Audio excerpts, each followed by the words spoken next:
Color science.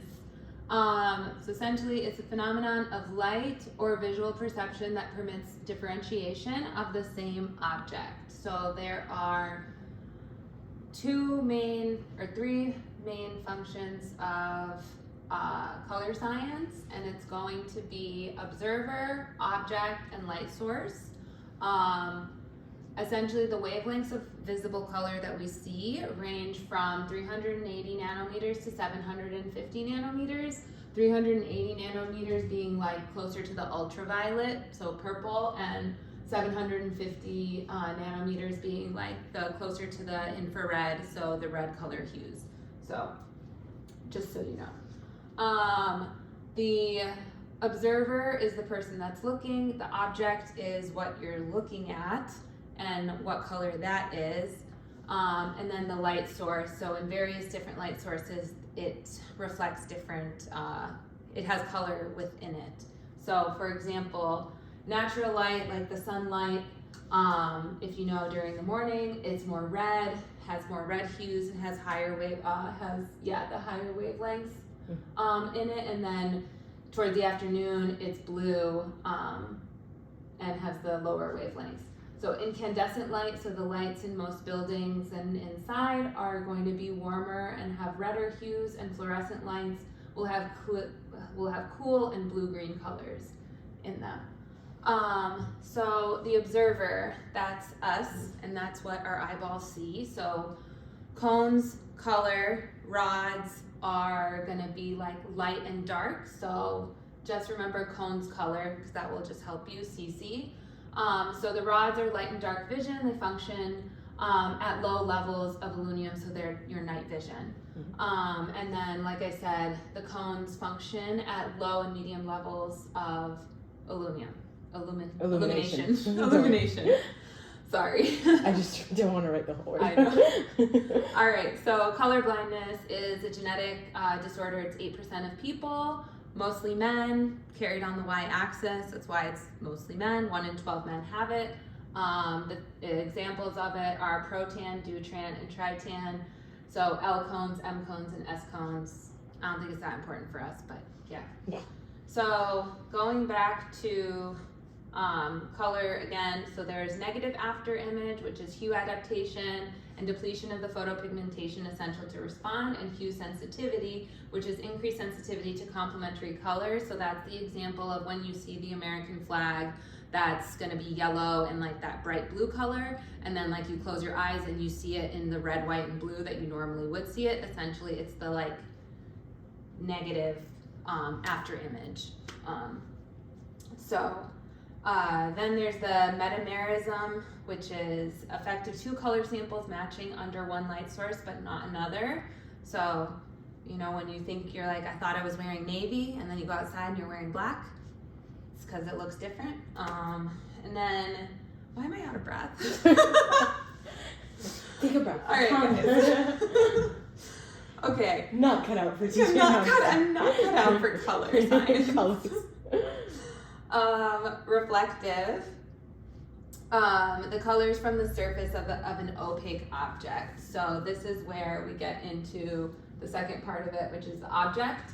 So I have here a picture of an apple. So the light comes in, the color that is reflected is the color of this opaque object surface. So dark objects absorb all the colors that we don't see.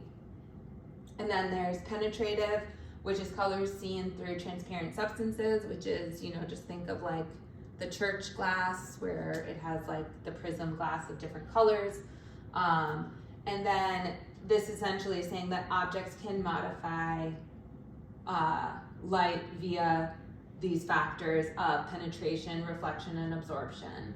So in our case, dentin reflects the light and enamel allows it to pass through.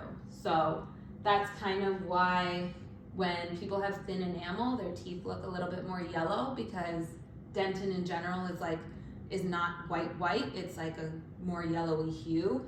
So that's how we get that. Light dimensions, there's 3 dimensions of color. It's going to be hue, chroma, and value. Hue is the color of an object, chroma is the degree of saturation, and value is the shades of gray. So edit your photos. You'll know what all of these things mean.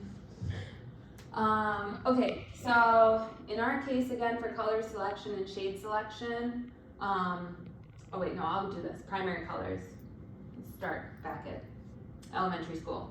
3 primary colors, red, blue, and yellow. They make all the other colors. They are the purest form of that color, so no other colors can make that color.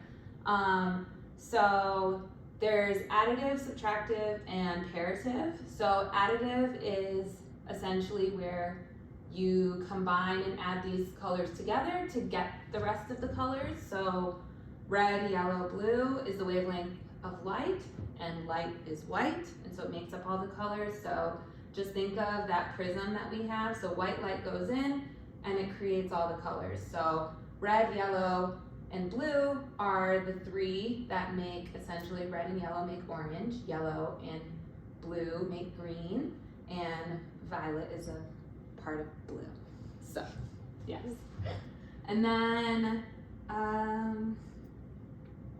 factors that affect color are texture, background, and reflective qualities. So if the tooth is really textured, it's going to have a bunch of light bouncing off of it and make it have shadows and different things like that to make it appear darker.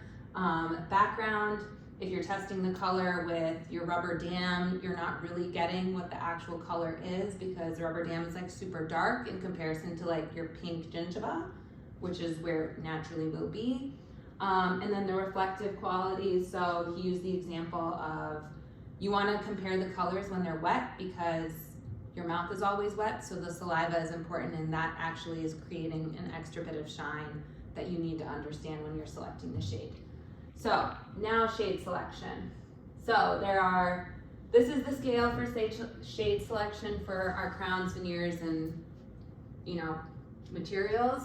So the red yellow shade is A, yellow is B, gray is C, and gray, yellow, red of all of them is D. So the letter is the hue and the number is the chroma. So there are 5 for this zone, 4 here, 4 here, and 3 here. So when you're doing the shade selection, you want to make sure that it's quick so you prevent eye fatigue. You look at the color under multiple light sources, and if you're uncertain of the shade, select a high value, which is the shade of gray, and a low chroma, which is the degree of saturation. That's your tool. I think that's everything. Good job.